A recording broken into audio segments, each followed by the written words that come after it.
Fixeu-vos, a Califòrnia, molts de vosaltres sabeu el que són els CDAPs, els centres d'estimulació precoç. A Califòrnia, que és un estat ric, no? Se suposa, també tenen CDAPs. I allà hi ha un equip de psicòlegs, que la líder és la Sally Rogers, una psicòleg de Califòrnia, va veure que no tenien recursos per donar les hores de teràpia que necessitava cada nano. Llavors què van dir? Què hem de fer? Doncs formar a les persones que sí que s'hi passen hores, que són les famílies i les escoles. Llavors ja fa molts anys que van desenvolupar els programes que es diuen Early Denver, perquè estan a la ciutat de Denver, en què es tracta de formar les famílies, anar a les cases, desenvolupar, elaborar un programa, anar a les escoles, coordinar l'acció educativa família-escola, perquè el nen és un, estigui a l'escola o estigui a casa, i d'aquesta manera el nano millora molt més. És a dir, formar a les persones que han d'estar amb el nano moltes hores al dia. Després l'altre tema és el tractament pluridisciplinar, i és evident això.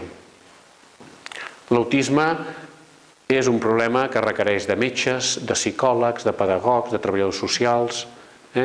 Requereix un tractament pluridisciplinar, però aquí hi ha un altre tema que és molt complicat, que és la coordinació de tots aquests professionals.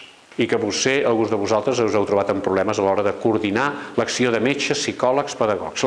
Imagineu-vos que tenim un nano que va a una escola X i que necessita un control neuropsiquiàtric. I aquesta persona, aquest nano, doncs, té un metge, té un psiquiatre, un neuròleg. I a més fa unes teràpies psicològiques específiques per millorar la comunicació, un psicòleg privat. I a més fa unes sessions de teràpia amb cavalls. I a més va a la piscina. Sobre el paper això és perfecte. Ara, com coordinem l'acció de tots aquests professionals? Perquè és que si no poden haver-hi disfuncions importants, perquè cada un té la seva manera de veure les coses. Podem tenir un metge que és d'una orientació teòrica X, el psicòleg Y i l'altre Z.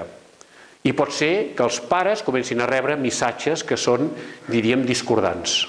Uns els diuen i interpreten les conductes del nano d'una manera, l'altre ho interpreta d'una altra, i tot això va en detriment de la millora del nano. Aleshores, fixeu-vos que per evitar això, cosa que al nostre país no tenim, hi ha països com els Estats Units o Suïssa, que quan hi ha un nano que té problemes, els serveis socials, els departaments de serveis socials, designen el que ells en diuen un professional de referència, que normalment acostuma a ser una treballadora social. I quina és la feina, el paper d'aquesta treballadora social, d'aquest professional de referència?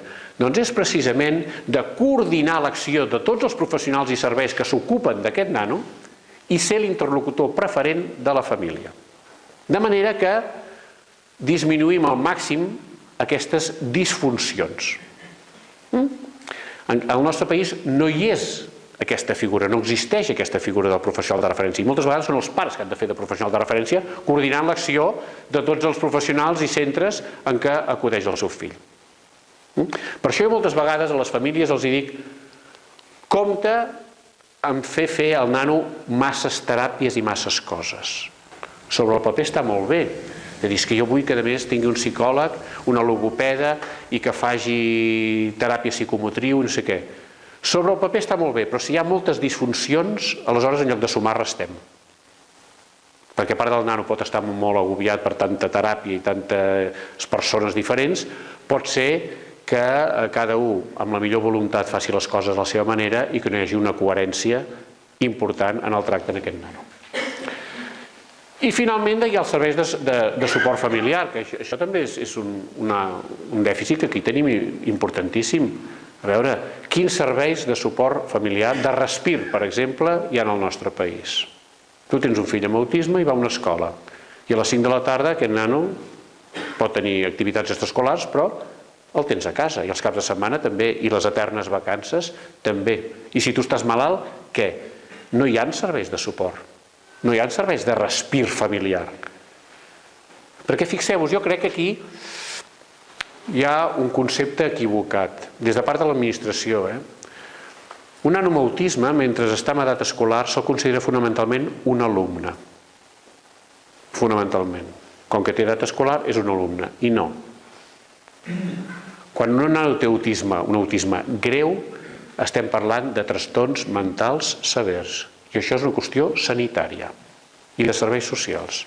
Llavors això vol dir que no és suficient tenir una escola, per meravellosa que sigui, perquè l'escola té un horari molt limitat i un calendari també molt limitat. Llavors vosaltres ho sabeu millor que jo. Què passa el mes de juliol quan pleguen les escoles?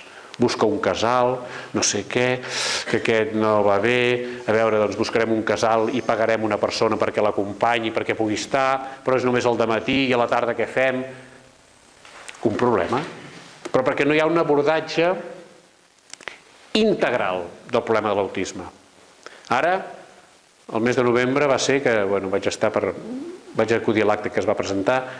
El Ministeri de Salut i Serveis Socials ha elaborat un Pla Nacional d'Autisme.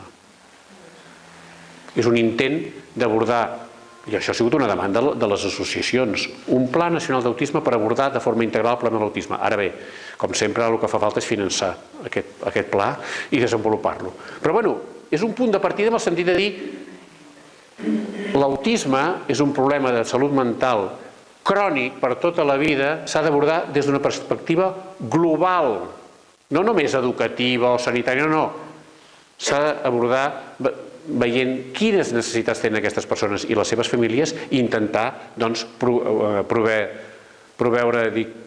desenvolupar serveis per satisfer aquestes necessitats.